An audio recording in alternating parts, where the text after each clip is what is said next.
Very good afternoon, students. In the previous lecture, we have initiated discussion regarding the one of the very interesting types of the dye, that is azo dyes. Actually, the name of the concept is a diazotization reactions, and in the diazotization reactions, we have seen what is the meaning of diazotization. So, it is the process of the formation of the azo dyes, or it is the process of synthesizing of azo dyes किंवा preparation of azo dyes असं म्हणू शकतो. And basically, what is the mechanism of the diazotization reaction that we have explained in the last lecture in detail. Again, the effect of the different substitutions on the diazotization reaction, that also we have discussed where exactly the diazotization will occur.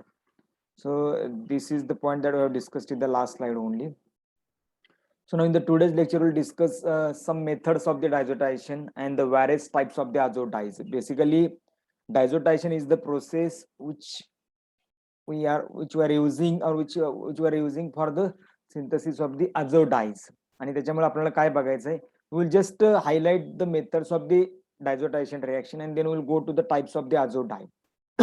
Okay, so in the types of the azo dyes, we'll discuss the different types of the azo dyes, and it's some examples. We'll take one or two examples in each type of the azo dyes, and we'll look at the synthesis of the some examples which we have taken in a respective type of the azo dyes. ठीक आहे, तर थोडंसं आपल्याला जरा जरा synthesis बघायचं आहे. So before that, we'll discuss the methods of diazotization. Basically, diazotization, it can be carried out by the different methods, and here we have just mentioned three methods by which we can carry out the diazotization. First one is the direct method, then second one is the reverse method, and the third one is the indirect method. So by these three methods, we can carry out a diazotization.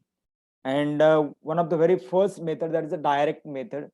And I think that you might be very familiar with the diazotization by the direct method, because most of the times this type of the diazotization that you have carried out in the laboratory.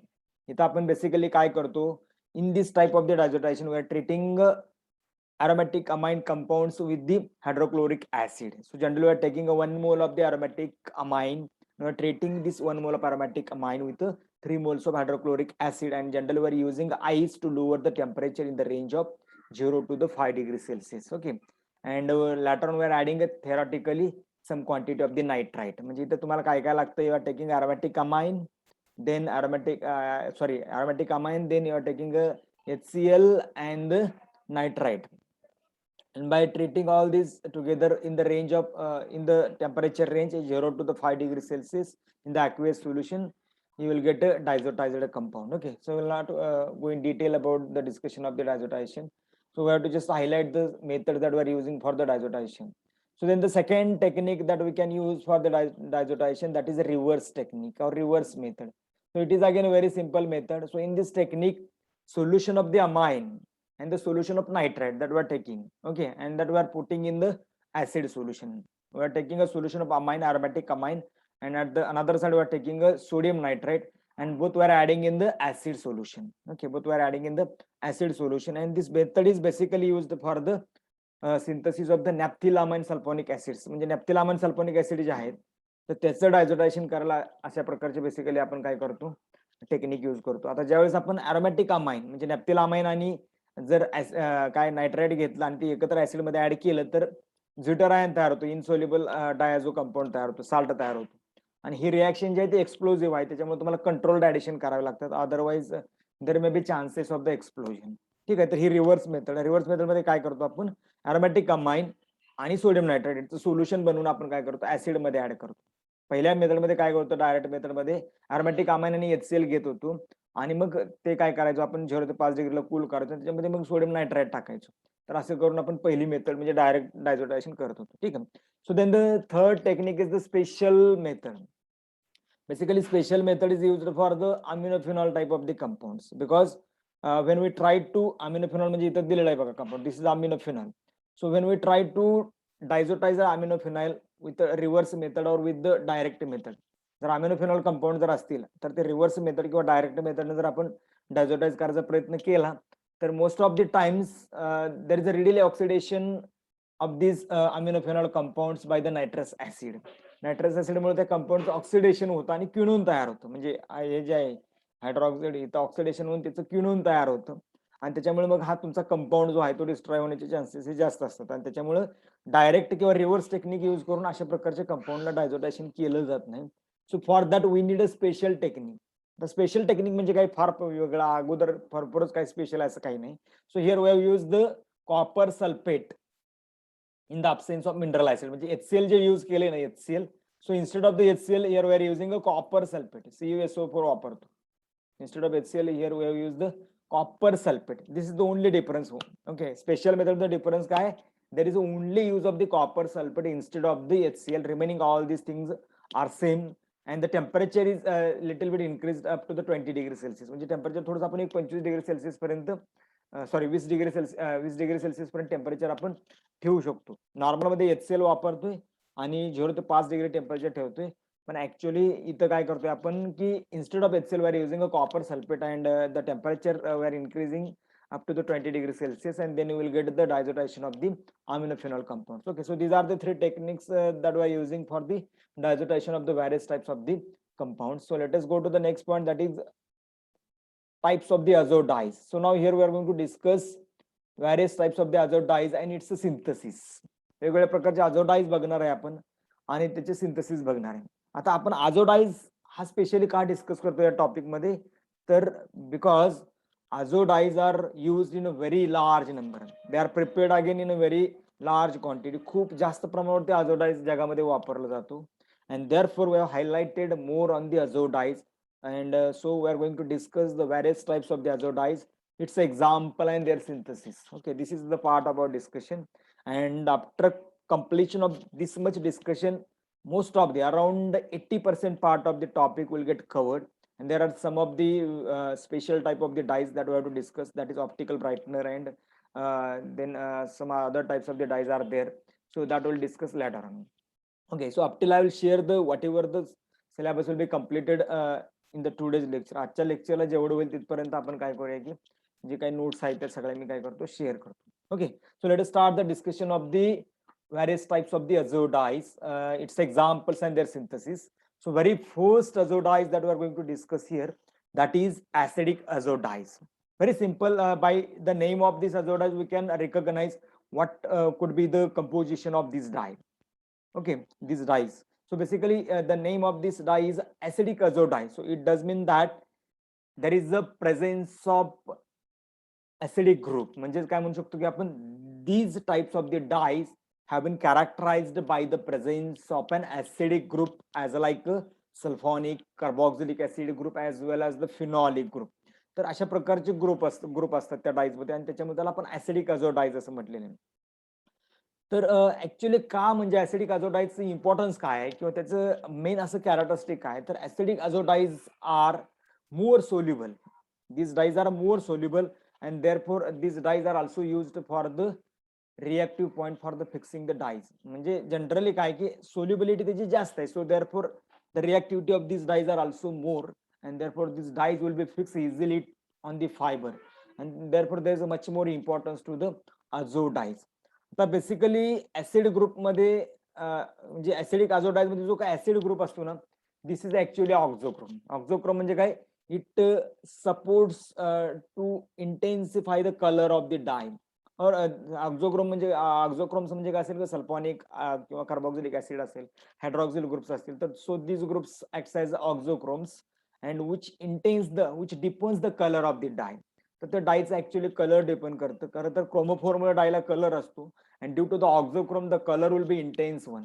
Okay, so because we have not discussed here the color theory of the dyes, actually why the dye possess color, where we have to discuss chromophore or where we can discuss chromophores and the oxochromes.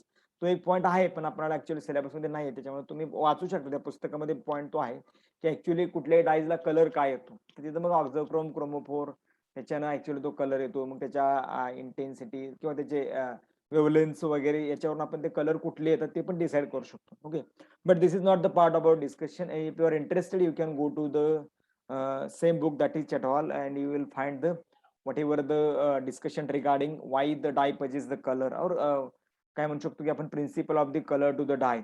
डायला colour असतो त्याचं principal actually काय तर ते कळेल तुम्हाला. तर basically acidic अझोडाईज मध्ये जे ऑक्झोक्रोम्स आहेत ते कुठले, these are the acidic groups which depends the colour or which give the intense, काय म्हणू शकतो की विच डिपन्स द कलर किंवा कलरची इंटेन्सिटी जी आहे ते वाढवतं बेसिकली. ठीक आहे. So very first example of acidic azo dyes that will discuss here, that is the methyl orange. We know very well, we must have heard this word methyl orange. It is our indicator that we are using in our laboratory. आपल्या लॅबमध्ये पण basically indicator वापरतो methyl orange. It is acidic azodine, or it is also called as orange 3, or sometimes we can call sodium paradimethylamino azobenzene parasulfonate. तर actually हे त्याचं नाव आहे, म्हणजे आयोपॅक name आहे त्याचं. तर मिथिल ऑरेंज आहे ना, it is obtain by the diazotization or किंवा it is obtain by the coupling of the diazotized sulphanilic acid. म्हणजे डायझोटायझेड सल्फानिक ऍसिड म्हणजे कुठला असणार, हे असेल. याचं कपलिंग होतं ऍक्च्युअली कोणाबरोबर कपलिंग होतं, विथ डायमिथिल ॲनिलीन.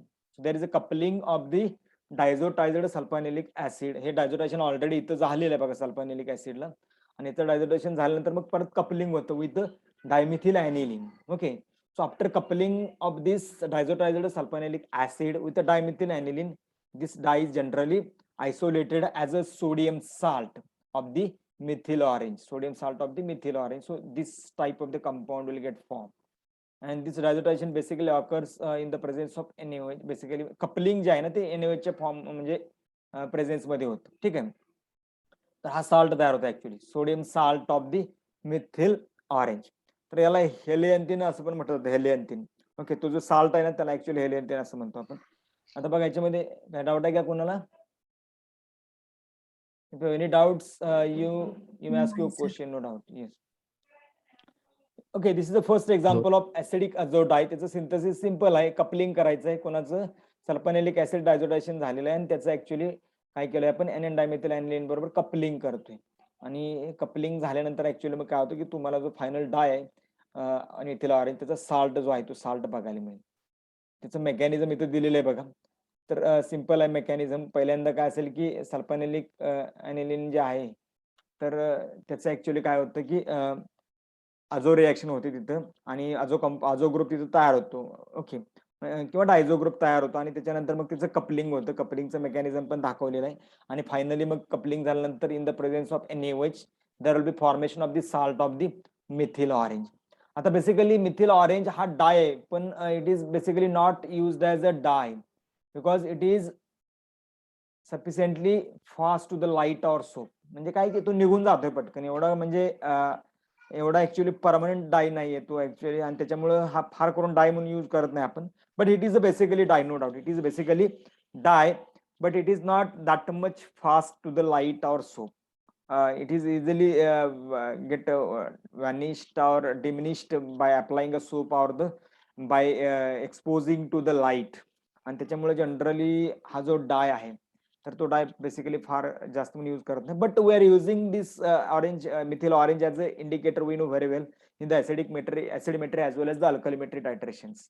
तर या ठिकाणी आपण वापरतो आणि this dye basically gives a sharp end point in our titration. We have experienced a lot of time, and most of the times we are using phenolphthalein as well as the methyl orange dyes for the such acidimetric as well as the alkalimetric type of the titrations. Okay, so this is about the very first example of acidic dye, that is methyl orange. So we'll go to the next example also, that is methyl red. खूप example आहेत, आता थोडे सगळे example बघायला नको, मी just highlight करतो. Methyl red, it is again the coupling of the diazotized compound of anthranilic acid. Okay. Anthranilic acid इथं दाखवलेलं नाही ऍक्च्युअली, पण एन्थ्रानिलिक ऍसिड जे आहे just 1 minute. Okay, yes, it is anthranilic acid आणि त्याचं डायमिथिल ॲनिलीन बरोबर कपलिंग केलेलं आहे. Okay. So this compound will get form. त्याचं स्ट्रक्चर वगैरे तुम्ही थोडंसं काय करा, for your practice take this notes and try to write down on the paper. आता ह्या नोट्स मी तुम्हाला सगळ्या शेअर करतो गुगल क्लासरूम वरती. अँड पैसे फार असले तरी पण प्रिंट मारू नका, आय रिक्वेस्ट टू यू. त्या पैशाची एक वही घेऊन या, नोटबुक, एक पेन घेऊन या आणि मग ते सगळं लिहून काढा. सगळी थिअरी जी आहे ती लिहिली पाहिजे असं नाही, but try to write down the reactions. आणि शॉर्ट मध्ये तुम्हाला थिअरी जी काय दिलेली आहे तिथे एक्सप्लेनेशन दिलेलं आहे, you can write this explanation. ठीक आहे. तर हा जो डाय मिथिल रेड तो पण आपण बघतो की तो पण फार डाय म्हणून यूज करत नाही, पण तो इंडिकेटर म्हणून आपण बेसिकली यूज करतो. तर त्याचा कलर इंटेन्स आहे, पण ते थोडंसं लाईट फास्ट आणि सोपिंग फास्ट नसतं, वॉशिंग फास्ट नसतं, ते निघून जातं पटकन आणि त्यामुळे ते जास्त करून आपण यूज करत नाही. Then the next example is orange 1. So all these are the examples of acidic dyes. तर ऑरेंज 1 हा जो डाय आहे इथं पण परत काय की basically alpha naphthol, diazotized compound of the alpha naphthol आणि कपलिंग कोणाबरोबर होतं, सल्फोनिलिक ऍसिड. सल्फोनिलिक ऍसिडचा डायझोडायझोड कंपाऊंड जो आहे त्याचं कपलिंग काय होतं, अल्फा नॅप्थॉल बरोबर होतं. तर आपण आता सिम्पली काय बघणार बघा, we are going to discuss only the coupling type of the reactions. आणि कपलिंग एकाच प्रकारचं, दुसरं कपलिंग काय नाही, डायझो कपलिंगच करायचं सगळ्यामध्ये. फक्त इकडचा ग्रुप कुठला आणि इकडचा ग्रुप कुठला, हे दोन्ही ग्रुप बदलले की त्याचं नाव बदलतं. एकदा एवढं सिंपल साधा आहे ते. बाकीचं सगळं तुम्हाला पाठ करत बसायची गरज नाही. कुठल्या डायज मध्ये कुठल्या प्रकारचा कंपाऊंड बदललेला आहे, कपलिंग कोणाकोणाचं होतं एवढं जरी लक्षात ठेवलं, एक चार्ट जर तुम्ही बनवला, name of the dyes and the coupling reagents, म्हणजे त्याचा डायझो कपलिंग कपलर कुठला आहे आणि त्याचा काय म्हणू शकतो की आपण हायड्रॉक्सी ग्रुपचा कंपाऊंड कुठला आहे. तर एवढं एक आपण चार्ट बनवला तर that would be very easy to us. Okay. So orange one dye it is basically used for the dyeing of the wool and the cotton fibres. This is the example of again the acid dye. So go to the next orange second. आपण orange first बघितला, तर orange second जो आहे, तर orange second आणि orange first मध्ये जर आपण फरक बघायला गेलो तर काय फरक आहे तुम्ही मला सांगा. Yes, what is the difference between orange first आणि ऑरेंज सेकंड. बघा इथे स्ट्रक्चर काय बघा, orange first, what is structure of orange first or which are the compounds are using the orange first. So this is काय असेल, alpha naphthol आणि इथे काय अल्फा वापरले, नॅप्था. सल्फोनिलिक ऍसिड आहे. Okay. So this is in the orange first. Now what is the use in the orange second. Orange second मध्ये काय वापरले, instead of the alpha naphthol there is use of the, yes, acid beta and naphtha. Beta naphtha. acid is the same there. Sulfonylic acid is same. This group is same here, but only the compound that is which contains hydroxy group that we have changed here. In the orange one there is alpha naphthol, in the orange second there is a beta naphthol. That is the only difference. बाकीचे मग इथं तुम्हाला त्याची जे commercial procedure आहे synthesis करायची, तर ती कमर्शियल प्रोसिजर पण इथे दिलेले आहेत, कारण आपल्या सिलेबसमध्ये कमर्शियल प्रोसिजर डिस्कस करा म्हणून सांगितलेलं आहे. ठीक आहे. तर कमर्शियल प्रोसिजर इथे दिलेलं आहे. Sulphanilic acid is diazotized with sodium nitrate and in the presence of hydrochloric acid in the range of temperature 5 to 8 degrees Celsius. Then this diazotized sulfonilic acid is run into the solution of the beta naphthol. त्याच्यामध्ये ते add केलं जातं, which are having a caustic. beta naphthol plus NaOH घेतो आपण आणि मग इकडचं जे सल्फोनिलिक ऍसिडचा डायझोटायझेशन झालेलं कंपाऊंड आहे, so that we are adding in the beta naphthol. आणि मग जनरली मग तिथे तुम्हाला थोड्या वेळ स्टरिंग केलं का 2 तासानंतर काय होईल, ते टेम्परेचर जर असं वाढेल, कारण डायझोटेशन रिएक्शन थोडंसं एक्झोथर्मिक आहे कपलिंग होताना. आणि मग पीएच जो आहे तो 9.1 ते 9.4च्या दरम्यान जाईल आणि मग नंतर मग तुम्ही ऍसिड टाकून तो पीएच ऍसिडिफाय करता आणि मग तो जो साल्ट तयार झालेला हा साल्ट दाखवलेला ऑरेंज सेकंडचा, this salt will get form and later on this salt we are filtering and drying. आणि हा जो ऑरेंज सेकंड आहे तो सुद्धा आपण paper dyeing, leather dyeing, cotton dyeing, wool dyeing साठी जनरली यूज करू शकतो. खूप सारे ऍप्लिकेशन्स जे आहेत ते आपल्याला बघायला इथे मिळू शकतात जनरली.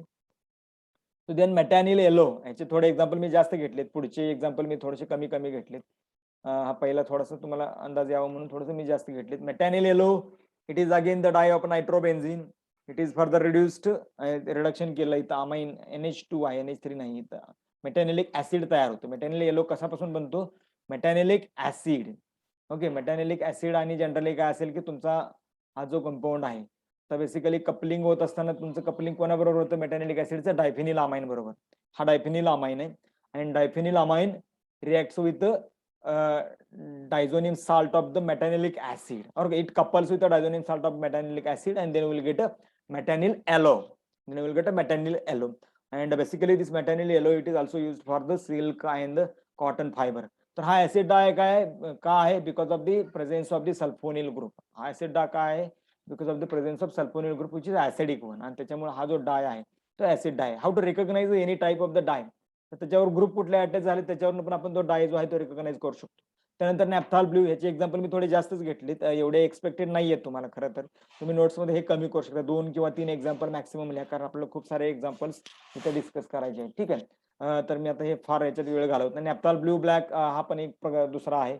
याच्यामध्ये आपण ऍक्च्युअली जो स्टार्टिंग कंपाऊंड वापरतोय तर तो काय आहे की जनरली हा जो कंपाऊंड आहे तर हा कंपाऊंड आपण जनरल तिथे यूज करतो. तर याला आपण 1 अमिनो 8 नॅफ्थॉल 3,6 डायसल्फोनिक ऍसिड म्हणतो, आयपेक नेम आहे. आणि याचं मग डायझोटाइज्ड नायट्रो कंपाऊंड जो आहे त्याच्याबरोबर कपलिंग होतं.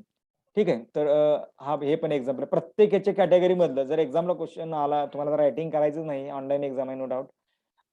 तरी पण माहिती असू द्या, की एवढं सगळं लिहिण्याची गरज नाही. Okay. So the next type of the dye is the basic azodine. Simply in the acidic azodine, there were presence of the sulfonyl, sulfonic group, had a phenol group किंवा hydroxy group किंवा आपण त्याला काय म्हणू शकतो, अजून बाकीचे carboxylic acid group वगैरे असे ग्रुप्स आहेत. बेसिक अझोडाइज मध्ये काय, instead of this groups there is a amine or substituted amine groups are present as an auxochrome. तर ते ऑक्झोक्रोम म्हणून आहेत.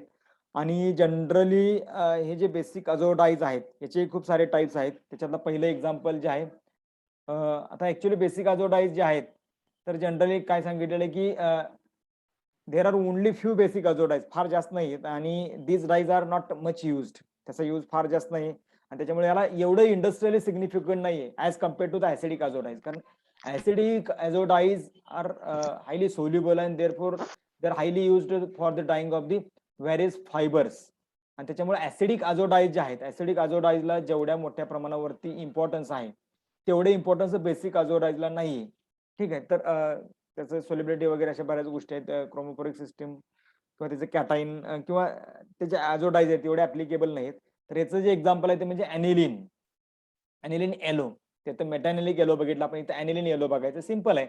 ॲनिलिनचं डायझोटायझेशन केलंय आणि त्याचं कपलिंग परत ॲनिलिन बरोबरच केलंय. म्हणजे त्याला आपण काय म्हणू शकतो, ॲनिलिन येलो. पॅरा अॅमिनो अझोबेन्झिनचा हा कंपाऊंड आहे. सिंपल डाय आहे आणि एकदम सुरुवातीला बनवला गेलेला डाय हा. एकदम सुरुवातीला very first time this dye was prepared or synthesized and it is a very acid sensitive dye. कारण याच्यातले जे ग्रुप्स आहेत ते बघा, हा ॲनिलिन हा फ्री ग्रुप आहे.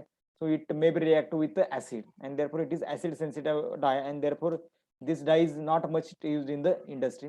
फक्त एक केमिस्ट्री माहित असावी म्हणून मी सांगितलं. याचं ऍप्लिकेशन एवढं आता सध्या तर राहिलेलं नाही, because there are lot of drawbacks in this particular dye. त्यानंतर बटर येलो. बटर येलो मध्ये सिंपल आहे, फक्त काय केलं इथं ॲनिलिनच्या ऐवजी एनएन डायमेथिल ॲनिलिन यूज केला आणि मग त्याला बटर नाव दिलं. ठीक आहे. तो बटर येलो आहे आणि it is used for the coupling of butter oils and margarine. Butter म्हणजे आपण बटर म्हणजे खायचा बटर नाही. बटर कशाला म्हणतो आपण, कशाला म्हणतो बटर, लोणी का? लोणी. हा ते लोणी. आता इथं काय लिहिलं, it is use for colouring butter. लोणीला कलर द्यायसाठी बटर येलो डाय वापरतात, त्याच्यामुळे त्याला बटर येलो म्हटलेलं आहे. आपल्याकडे बघितलं लोणी पिवळं दिसायसाठी जनरली अशा प्रकारचा जो बटर येलो कलर आहे तो यूज केला जायचा आणि त्याच्यामुळे त्याला बटर येलो असं म्हणतो आपण. त्यानंतर बिस्मार्क ब्राऊन, फिनिलिन ब्राऊन असा एक डाय आहे. तो बेसिक अझोडायचाच टाईप आहे. याच्यामध्ये पण काय केलं बघा, मेटाडायनिलिन कंपाऊंड वापरलेलं आहे. म्हणजे हा जो कंपाऊंड आहे तो ऍक्च्युली इथला फक्त कंपाऊंड बदलला, इथं पण थोडस बदललेलं आहे. 2 ॲनिलिन वापरले होते पहिल्या याच्यामध्ये. इथं काय केले की 2 डायॲनिलिन वापरलेत आणि एका डायॲनिलिनचं डायझोटायझेशन केलं आणि दुसऱ्या बरोबर कपल केलं. सिंपल आहे. एकदम ओल्डेस्ट डाय आहे हा पण. याच्यामध्ये पण म्हणजे मेनली 2 कंपाऊंड असतात, कंपाऊंड 1 आणि कंपाऊंड 2. आणि हा बिसा जो कंपाऊंड जो आहे बघा, 2 वेळा डायझोटायझेशन इथं होऊ शकतं. म्हणजे हा बिसा जो म्हणतो आपण, 2 आजो ग्रुप आहेत. ठीक आहे. तर ऍक्च्युली अशा प्रकारचे जे डाईज आहेत, ब्राऊन कलरचे डाईज असतात हा. आणि लेदरला डाईंग करायसाठी हे जे बिस्मार्क ब्राऊन डाईज आहेत तर त्याचा बेसिकली यूज केला जातो. आता तसं जर आपण डिस्कस करायला गेलो तर there are various types of the dyes. खूप मोठ्या प्रमाणावरती डायची संख्या आहे. आता हा इम्पॉर्टंट डाय आहे बघा, इथं आपली ऍक्च्युली फसगत होती. याला नाव दिलं ऍसिड रेड. आणि जर क्वेश्चन आला की acid red is the type of the dye, acidic dye, basic dye, substantive dye, direct dye असं अप्लिकेशन दिले, you 100% will write that this is a type of acid red. Acid red is the type of acid dye. Acid azodine नाहीये. Acid red is the type of the basic azodyes. आणि त्याला नाव दिलं acid red पण ते basic azo dyes आहे आणि it is obtain by diazotizing a paranitroaniline with naphthoic acid आणि naphthonic acid. नॅप्थोनिक acid बरोबर डायझोटायझेशन केलेलं आहे. म्हणजे हा कंपाऊंड असेल, हा हायड्रॉक्सी असेल, त्याला इकडे ओएच लावायचं. याचं जर आपण काय म्हणतो रेट्रो केलं तर इकडे ओएच लावायचा आणि इकडे मग काय असेल, NO2 असेल आणि इकडे अरोमॅटिक रिंग असेल आणि मग इकडे N2Cl असणार आहे. ठीक आहे. आणि याच्यावर कपलिंग केलं पॅरानायट्रोॲनिलिन आणि नॅप्थोनिक ऍसिड याचं ऍक्च्युली कपलिंग केलं. हे अमाइन आहे ऍक्च्युली, ते NH2 सॉरी पॅरानायट्रोॲनिलिन त्याचं डायझोटायझेशन केलं नो डाऊट. एका बाजूला NH2 होता आणि एका बाजूला NO2 होता आणि त्याचं NH2चं डायझोटायझेशन केलं आणि मग त्याचं कपलिंग केलेलं आहे. सिंपल आहे. ठीक आहे. So then the third type of the azure dye is the direct or the substantive azure dye. Direct or the substantive azure dye. आता basically this dyes, this type of the azure dyes are used to dye the proteinous fiber like wool, silk, leather. Me discuss केले classification करत असताना direct किंवा सबस्टेन्सिव्ह azure dye काय प्रकार आहे. तर याला ऍक्च्युली मॉडर्न वगैरे लागत नाही. तो डायरेक्टली त्या फायबरवरती आपण सेल्युलोजिक फायबरवरती त्याचं डाईंग करू शकतो आणि त्याच्यामुळे त्याला डायरेक्ट किंवा सबस्टेन्सिव्ह डाय असं म्हटलेलं आहे. There is no use of any मॉडर्न or any intermediate compound to dye on the fibre. Cellulosic फायबरला डाय करायसाठी पण हा जो डाय आहे तो डायरेक्ट यूज केला जातो. याचं एक फेमस एक्झाम्पल आहे, आपल्याला खूप जणांना माहिती आहे, ते म्हणजे कांगो रेड. कांगो रेड एकदम रेड कलरचा डाय आहे हा कांगो रेड. आणि this Congo red can capable to dye the cotton fibres. तर कॉटन फायबरला डाईंग करायसाठी आपण हा कांगो रेड जो आहे तर तो कांगो रेड बेसिकली यूज करतो. and it is one of the simple benzidine based azo dyestuff म्हणतो. आता बेन्झेडिन का, तर there is use of the benzidine type of the compound. हे बेन्झेडिन आहे, दोन्हीकडचे NH2 जे आहे ते त्याला डायझोटाईज केलं आणि मग तुम्हाला काय केलं, नॅप्थोनिक ऍसिड जे आहे ते नॅप्थोनिक ऍसिड घेतलं, हे 1 मोल आणि हे 2 मोल घेतलेले नॅप्थोनिक ऍसिड आणि मग काय केलं, याचं डायथेशन केलं आणि हा बिस आजो प्रकारचा जो डाय आहे, बिस आजो म्हणजे 2 डायझो ग्रुप आहेत आणि बिस आजो प्रकारचा जो डाय आहे तो तयार झाला. नंतर याच्यामध्ये मग आपण HCl जर टाकलं तो pH जो वाढलेला असतो तो परत काय होतो, ऍसिडिक होतो आणि मग त्याचा साल्ट बनतो. ठीक आहे. आणि हा जो डाय आहे तर त्याला आपण कांगो रेड असं म्हणतो. सिंपल सिंथेसिस आहेत बघा सगळे, फक्त तुम्हाला एकदा तरी हाताखालून ते घालावे लागतील, त्याचे स्ट्रक्चर ड्रॉ करावे लागतील. Otherwise you will not understand anything. कारण इथं आता मी काय सगळे स्ट्रक्चर ड्रॉ करत नाही, त्यामुळे तेवढा वेळ तुमच्या समोर ते स्ट्रक्चर नसतं. जर स्ट्रक्चर आपण बोर्डवरती ड्रॉ करत गेलो तर you will get that much time to grasp all the structures and to grasp the final structure of the product also. But by the online mode it is not that much possible. हे आपण लिहू शकलो पण याला खूप वेळ पण जातो, कारण आपण ऑनलाईन तेवढ्या वेळ लेक्चर घेऊ शकत नाही. अर्धा तास, 30 मिनिटं, 40 मिनिटापर्यंत घेतो. त्याच्यामुळे हे सगळं रायटिंग जर मी करत बसलो, माझ्याकडे आहे रायटिंगचं सगळं मटेरियल आहे, I can write with the pen, digital pen. ते सगळं आपल्याला इथं जर करायचं म्हणलं तर that will need much time, खूप वेळ लेक्चर घ्यावे लागतील आणि तेवढं पॉसिबल नाही. पण एक आहे की सगळ्या गोष्टी तुम्हाला समजून जाऊ शकतात. फक्त तुम्ही, म्हणजे परत एकदा रिक्वेस्ट आहे, try to write it down on the paper. पेपरवरती लिहा. कोणाला पेपर आणि पेनचा प्रॉब्लेम असेल तर just call me, I will send you. तर सगळं तुम्हाला पोचताना मी पाठवतो, पण पेपरवरती ते तुम्ही लिहा. ठीक आहे. तर Congo red it is one of the example of the कसला डाय हा, कशाचं एक्झाम्पल आहे कांगो रेड? ऍसिड डाय आहे. डायरेक्ट डायरेक्ट डायरेक्ट और सबस्टेन्सिव्ह ऍसिड डाय. ऍसिड डाय म्हणू शकत नाही आपण त्याला, डायरेक्ट और सबस्टेन्सिव्ह अझो डाय. काय म्हणायचं? डायरेक्ट और सबस्टेन्सिव्ह अझो डाय. ठीक आहे. हा, आता हा कंपाऊंड बघा, बेन्झिनाइड फॉर्म मध्ये जर असेल, हा तोच डाय आहे, फक्त त्याचे 2 टॉटोमेरिझम फॉर्म दाखवले, एक बेन्झिनाइड फॉर्म आणि दुसरा क्युनाइड फॉर्म आहे. टॉटोमेरिझम दाखवलेले. तर बेन्झिनाइड फॉर्म मध्ये, म्हणजे बेन्झिनाइड फॉर्म मध्ये जर असेल, म्हणजे हे अरोमॅटिक, हे बेन्झिन अशा जर रिंग आहेत, बेन्झिन रिंग आहेत ह्या, बरोबर, हे बेन्झिनच्या रिंग आहेत. ह्या बेन्झिनाइड फॉर्म मध्ये या कंपाऊंडचा कलर रेड असतो. पण जर जो क्युनाइड फॉर्म मध्ये कन्वर्ट झाला, जस्ट लाईक दिस वन, हे क्युनाइड स्ट्रक्चर आहे, तर क्युनाइड फॉर्म मध्ये जर कन्वर्ट झाला, किंवा हे इथं असं बनवूया आपण, हे क्युनाइड, इथं चुकलेलं आहे बघा, हे जर क्युनाइड फॉर्म मध्ये कन्व्हर्जन झालं तर बेसिकली हे, हा डबल बॉन्ड इथं नाही, हे क्युनाइड फॉर्म मध्ये जर कन्व्हर्जन झालं तर काय होतं बेसिकली, तर याचा कलर जो आहे तो ब्ल्यू होतो कांगो रेडचा. लक्षात आलं? कांगो रेड हा सुद्धा आपण ऍसिड अल्कली टायट्रेशनला इंडिकेटर म्हणून यूज करू शकतो. ऍसिड किंवा अल्कलीमेट्रिक टायट्रेशन जर असेल तर तिथे बेसिकली यूज करू शकतो. आणि मोस्टली याचा जो यूज आहे, Congo paper is use for testing the acidity. Congo paper पण असतो. तर सोल्युशनची ऍसिडिटी जी आहे ना, ती सोल्युशनची ऍसिडिटी टेस्ट करण्यासाठी आपण कांगो पेपर यूज करतो. आपण कधी वापरलं नाही, पण Congo papers are there. So these Congo papers we can use for the testing of the acidity of the various types of the solutions. आता जर ऍक्च्युअली याचा कलर तुम्हाला लक्षात आला की ब्राऊन पण कलर आहे, तो ब्ल्यू पण कलर आहे, depending on its structure, whether it is in the benzenoid form or whether it is in the quinoid form. So depending on the form of this particular Congo red, it shows a different color, it gives the different color to the fabric. So then the next example of the direct or the substantive dye, a substantive other dye is the direct dip black. The name of the dye is direct dip black and it is basically synthesized by again the same compound. Compound कुठला वापरलाय? Same. कुठला same compound आहे? याच्यात similar compound कुठला आहे Congo red आणि याच्यामधला? Yes, anyone please? Benzidine. So benzidine is the similar one. Benzidine. बेन्झिडाईनचे डायझोडायशन केलेलं आहे आणि मग इथं डायझो ग्रुप तयार झालेले आहेत बघा. बेन्झिडाईन म्हणजे ते NH2 असतं ऍक्च्युअली दोन्ही बाजूला आणि त्याचं डायझोडाईज केलं दोन्ही ग्रुपला 2 मोल प्रपोर्शन घेऊन आणि मग तिचं डायझोडाईज झालं आणि त्याचं कपलिंग कोणाबरोबर केलेलं आहे. So this is the compound that were used in the earlier one of the dye. तो म्हणजे काय की 1 अमिनो हे पहिली पोझिशन आहे. 1 अमिनो 8 नॅप्थॉल 3,6 डायसल्फोनिक ऍसिड 3,6 डायसल्फोनिक ऍसिड हा कंपाऊंड आहे. याच्याबरोबर याचं कपलिंग केलेलं आहे आणि मग तुम्हाला जो कंपाऊंड मिळतोय तर तो तुम्हाला मिळालेला कंपाऊंड जो आहे तो हा आहे. ठीक आहे. याचं फर्दर परत आणखीन जो राहिलेला हा अमाइन ग्रुप आहे याचं पण परत तुम्ही काय करू शकताय डायझोडायशन कपलिंग करू शकताय. इथं कपलिंग केलेलं आहे. तर इथं तुम्ही ॲनिलीन बरोबर करा. अजून कुठलाही इथले जे अमाइन चेंज केले तर परत तुम्हाला वेगवेगळ्या प्रकारचे जे डाईज आहेत ते मिळू शकतात. पण तुम्ही इथं डायरेक्ट डीप ब्लॅक जो आहे तो अशा पद्धतीने बनवलाय बघा. कसा बनवलाय? सुरुवातीला तुम्ही काय केलं डायझोटायझेड बेन्झिडीन घेतला. त्याचं मग तुम्ही काय केलं H ऍसिड म्हणजे याला H ऍसिड म्हणतो आपण. H ऍसिड म्हणजे हा कंपाऊंड काय 1 अमिनो 8 नॅप्थॉल काय असेल 3,6 डायसल्फोनिक ऍसिड. त्याच्याबरोबर तुम्ही काय केलं हे कपल केलं आणि कपल केल्यानंतर इथं राहिलेला जो अमाइन आहे हा अमाइन याचं परत तुम्ही काय केलं डायझोडायशन केलं आणि याला परत काय केलं ॲनिलीन बरोबर कपल केलं. सॉरी डायझोडायशन याचं नाही केलं तर इथं ऍक्च्युअली तुम्ही काय केलं जनरली सॉरी बरोबर आहे तुम्ही ऍक्च्युअली डायझोडायशन केलं आणि ॲनिलीन बरोबर त्याला कपल केलं आणि नंतर काय की तुम्ही दुसरा जो अमीन ग्रुप आहे अजून कुठे इथं अमीन ग्रुप शिल्लक आहेत का बघा. तर इथं ऍक्च्युअली इथं कपलिंग झालेलं आहे अमीन बरोबर नाहीये तर इथं काय केलंय डायझोडायझेड ॲनिलीन घेतलं आणि इथं कपलिंग झालं म्हणजे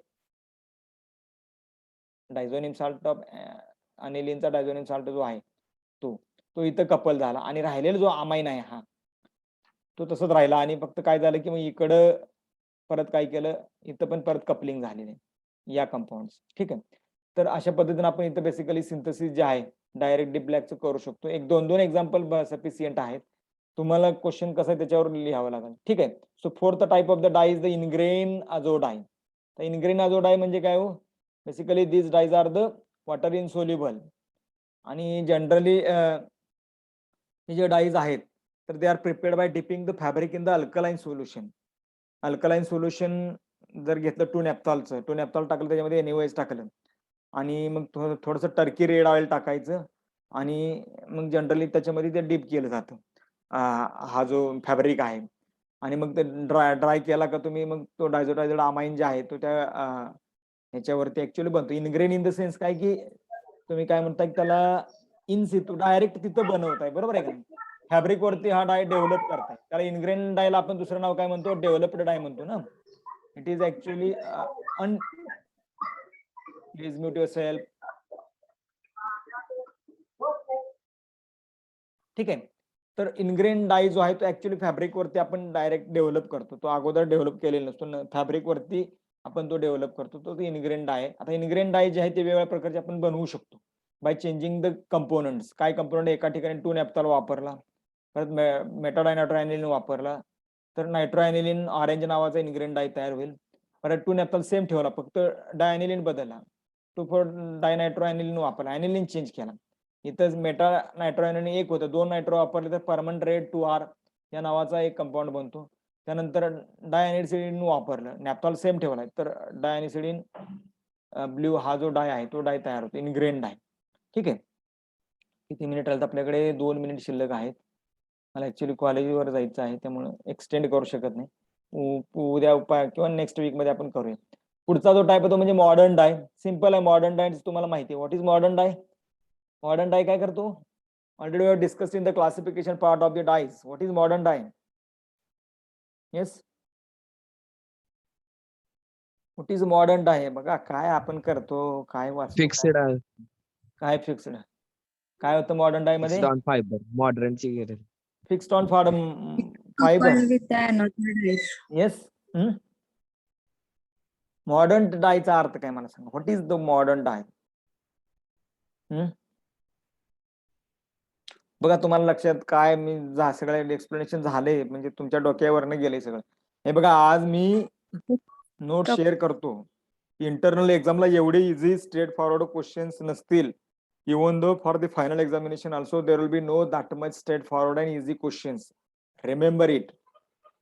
So you should have to prepare thoroughly, otherwise you will not solve the questions. आता पाठीमागची एक्झाम झाली, त्या एक्झाम मध्ये आणि फोर्थ सेमिस्टर मध्ये भरपूर फरक असणार आहे. एक्झाम मध्ये पेपर्स जेवढे डिफिकल्ट करता येतील तेवढे डिफिकल्ट केले जातील. काय मॉडर्न अजून आहे? Okay, so we'll discuss that part in the next lecture, because we have less than 1 minute. If you have any questions, any doubt, you may raise your question.